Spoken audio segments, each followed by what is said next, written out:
Tonight, folks, you'll notice the absence of our normal lead-in music. You'll also notice that we're not going into any type of a musical selection to introduce the subject matter of this program as we usually do, simply because I want to devote the maximum amount of time to our special guest tonight, Mr. Jordan Maxwell. Now, I never met Jordan Maxwell in my life until today. I don't really know him personally.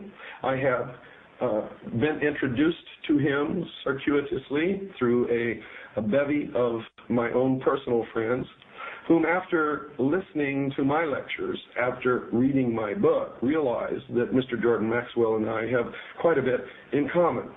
And they prompted me, pushed me, you might say, to meet with this gentleman. And I guess that you had the same treatment on your end, didn't you, Jordan? I did, yes.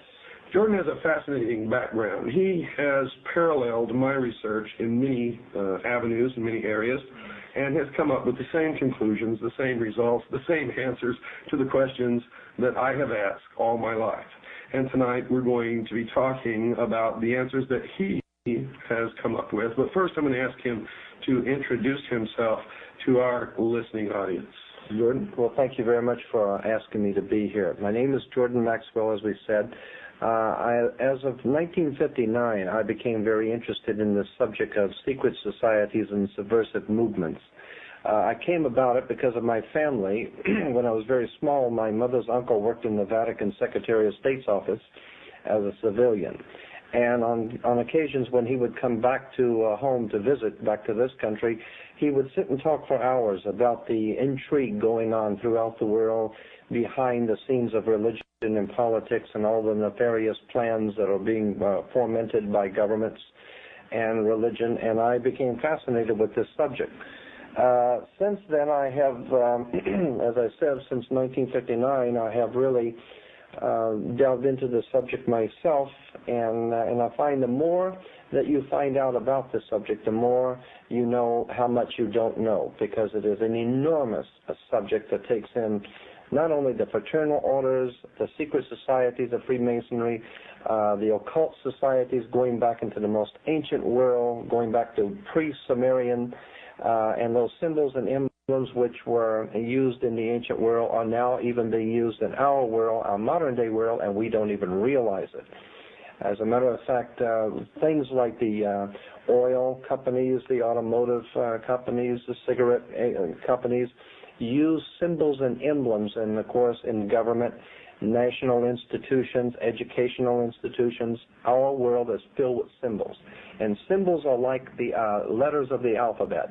If you put enough of them together, they spell a word, and you put a lot of them together and they tell you a story. The story I am talking about is the secret societies and occult orders that go all the way back into the ancient world, and I believe, and it's my opinion, that they are still in operation today behind our major religions and major governmental agencies. The symbols and emblems you can see with your own eyes and do some research, and you'll find that they go back into the ancient world. Now, we like to talk about that there's a separation of church and state in America. The fact of the matter is no such separation exists. There is a very direct connection between the religious establishment in this country and the political establishment. And as you probably well know, has always been the case. All the way back to the pre-Sumerians, the king was always the mediator between God and man, as well as being head of the temporal state. The pharaohs, of course, of Egypt perfected this so that they were both gods and mortals who were ruling the state. The Caesars picked up on this, of course, and it's come down through the ages. And even in our country of America today, we have a direct connection between church and state. And let me draw your attention to this, make you an example here. Churches, when you go into most churches, you will find that there are like 3 tiers high, and then the altar sits on the top tier. The same is true in a courtroom. You go into a courtroom and you'll see that the bench sits on 3 tiers high, and the 3 tiers high has been traced in the reference works of Freemasonry to the first 3 degrees of Freemasonry. That's correct. Yes, and so then you have the priest who comes out, the clergy who comes out with the long robe, and incidentally the reason why clergy always wear long robes is because it's a female garment, and it represents the feminine connection with God, and that's why clergy wear a long robe. It also has to do with when the clergy wears the long robe. The judge, when the judge comes out, he wears the same long black robe. It's the same black robe that you wear when you graduate from university or high school. The black robe is a very important symbol. It has to do with a very ancient cult called the Saturnalian cult, going back into the ancient Semitic world, the worship of Saturn. Black was a color attributed to Saturn, and even today in Islam, in Mecca, in Saudi Arabia, you have this square of Mecca within the magic circle, or within the Masonic circle, and Mecca is black, and it's draped in a black robe. And so this is a world fraternity of secret societies that use the same symbols. But let me get back to the government, the courtroom, and the church. When you're sitting at a church, you of course are looking up onto the altar, and the priest is looking down on you. There is always a fence in the church, and then there's a gate, and only the priest can go through the gate to enter the altar. The same thing is true in a court. There is the fence, and there's the gate, and only the attorneys can go through, and they're called the logos, and they go through and talk to the judge for you. And of course, the judge is sitting 3 tiers high, so he can look down on you, and you look up to him. The same symbols which are used in religion are used in political circles, and I am saying, it's my opinion, that what we have in America is a religio-political economic scheme based on a very ancient secret societies and fraternal orders, and until such time as we understand that concept, that things just don't happen. I mean, what was it? Franklin Roosevelt even said, anything that happens in politics, it was planned that way. And until such time as you understand that things are planned in politics, and that there is a rhyme and a reason to things, we're never going to get to the bottom of this. A classic example of what I'm talking about is we here in this country, we hear politicians, the president and the local leaders saying that they can't seem to get a handle on the crime problem, the drug problem, all of the different problems that are facing us as a people, and they just can't seem to get a handle on these things. However, if you put a wrong comma on your income tax, they can get a hold on you.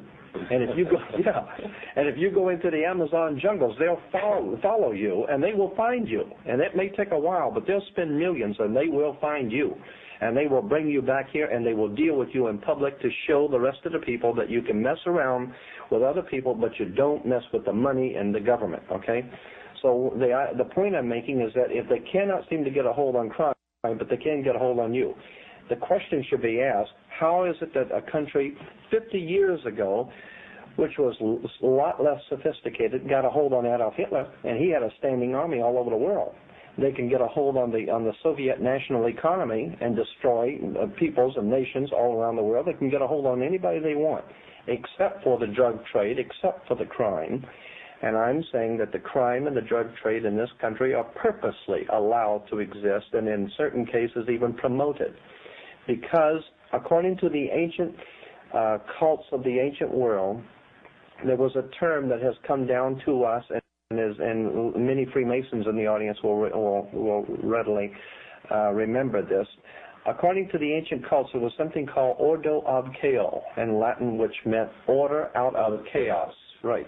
So the idea was that if you can create enough chaos, that the people will be sufficiently frightened and will give to you the power and the political power to bring back law and order. Now, there was a television comedy program many years ago called Get Smart.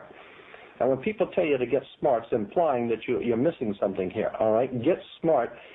You'll remember that on one side in the TV show Get Smart, on one side was chaos, and the other side was control.